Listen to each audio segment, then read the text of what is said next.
Hey gamers, today we'll be learning about the ranking system of Rocket League. For those familiar with games like Valorant or Overwatch, the ranking system will seem quite familiar. For those with a working knowledge of geology and an average value of basic minerals, it will also make a rough bit of sense. By the end of this lesson, you will be able to understand the ranking system by reviewing the different ranks explored in our lesson today. Before we begin learning about the ranking system, let's take a few minutes to think about what we know about existing ranking systems in other games. This will be our game warm-up for today. For example, how do ranks work in Minecraft? How do levels work in Clash of Clans, and what does being a certain prestige in Call of Duty allow you to do? How is being a 5-star in GTA different from being a 2-star? Think about any other places where you might have experienced a ranking system, and then try to think about how they might be able to be applied to Rocket League. But before we get started, we're going to get into our physical stretch. So for our stretch today, let's tune into our partner from MedStar, our favorite physical therapist, Jana, and follow along with the exercise that she leads us in. Hey guys, my name is Jana Labari. I'm a physical therapist with MedStar Health. It's important for gamers to have good, general wrist mobility for healthy gaming practices. Wrist circles are a quick but effective exercise to maintain the range of motion and prevent stiffness of the wrist joints. Simply rest your forearms on the armrest or at the edge of a desk and rotate the wrists in one direction 20 times. Switch directions and then rotate the other way 20 times.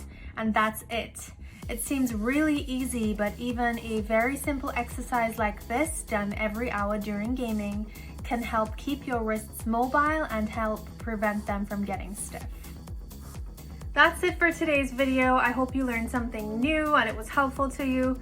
Let me know in the comments, and thank you for watching.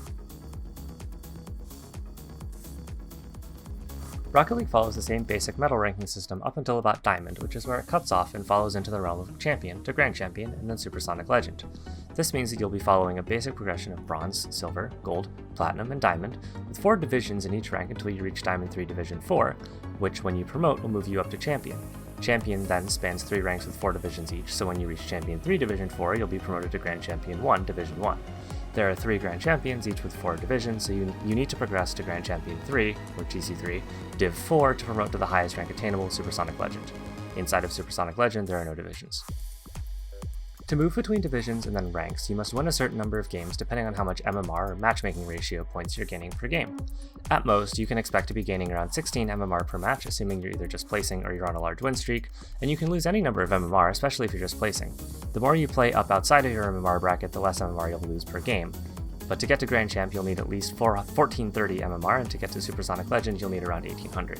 These numbers do change from season to season, and they are all based on how each player compares to one another, so the numbers per season might be a little bit different depending on when you're watching this video. Moving on to the more mental side of playing ranked, if you find yourself losing game after game, might be time to take a break, reevaluate how you're playing, and then give it another try, or perhaps log off for the day.